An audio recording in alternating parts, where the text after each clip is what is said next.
जय श्री राम दोस्तों आज हम बात करेंगे वीर युयुत्सु की। धृतराष्ट्र की एक वैश्य वर्ग की पत्नी थी। उसी के गर्भ से युयुत्सु का जन्म हुआ था। युयुत्सु का स्वभाव गांधारी के सभी पुत्रों से बिल्कुल अलग था। वह आपसी कलह और विद्वेष का विरोधी था और सदा धर्म और न्याय की बातें करता था। लेकिन चूंकि सत्ता गांधारी के पुत्रों के हाथ में थी, इसलिए कोई भी इसकी नहीं सुनता था। कौरवों ने जिस प्रकार का छलपूर्ण व्यवहार अपने भाई पांडवों के साथ किया था, उसकी कटु भर्त्सना युयुत्सु ने की। दुर्योधन आदि इसका इसी कारण अपमान भी करते थे। कुछ दिन तक यह देखकर कि कौरव किसी प्रकार भी धर्म के पथ पर नहीं आएंगे, उसने इनका साथ सदा के लिए छोड़ दिया। युद्ध से पहले युधिष्ठिर ने घोषणा की थी कि जो हमारे पक्ष की ओर से लड़ना चाहे वह हमारे यहाँ आए, हम उसका स्वागत करेंगे।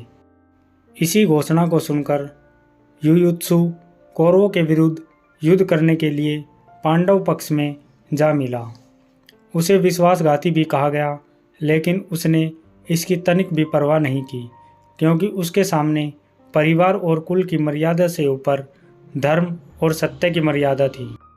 उसी की प्रेरणा से उसने कुल और परिवार के उन बंधनों को काट दिया था जिन्हें भीष्म जैसे योगी और द्रोणाचार्य जैसे पंडित भी नहीं काट पाए थे।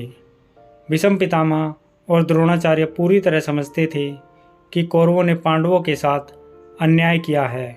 यहाँ तक कि उन्होंने स्वयं अपने सामने द्रौपदी का अपमान होता देखा था, फिर भी अपनी आंखें नीचे झुका ली। वे कौरवों के इस अन्यायी पक्ष का साथ तो छोड़ना चाहते थे, लेकिन नमक के धर्म में बंधे रहकर इसके लिए साहस नहीं जुटा पाते थे। बार बार भीष्म ने दुर्योधन को बुरा कहा, लेकिन अंत में युद्ध उसी सेना का सेनापति बनकर किया। द्रोण ने भी ऐसा ही किया। द्रोण ने तो उस वीर बालक अभिमन्यु के अन्यायपूर्ण वध में भी सहयोग दिया था। इसकी तुलना में यदि हम युयुत्सु को रखें तो वह न्याय और धर्म के पथ पर हमें अधिक दृढ़ दिखता है। उसने इन झूठी मर्यादाओं की चिंता न करके न्याय की भावना से अपने जीवन का तादात्म्य स्थापित कर लिया था। कुछ नासमझ व्यक्ति उसको विश्वासघाती या कुलघाती कहते हैं, लेकिन जीवन के सत्य की विराट आधार भूमि पर चिंतन करने से पता लगता है कि वह बड़ा ही सच्चा सूरवीर था। पांडवों के यहाँ उसका अपार स्वागत होता था।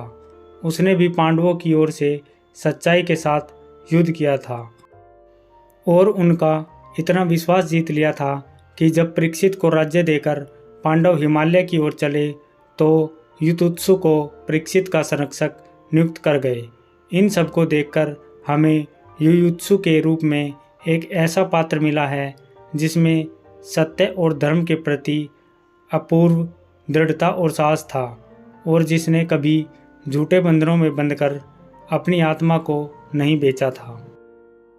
दोस्तों, सनातन धर्म से जुड़ी ऐसी और भी रोचक जानकारी पाने के लिए हमारे चैनल को सब्सक्राइब जरूर करें। जय श्री राम।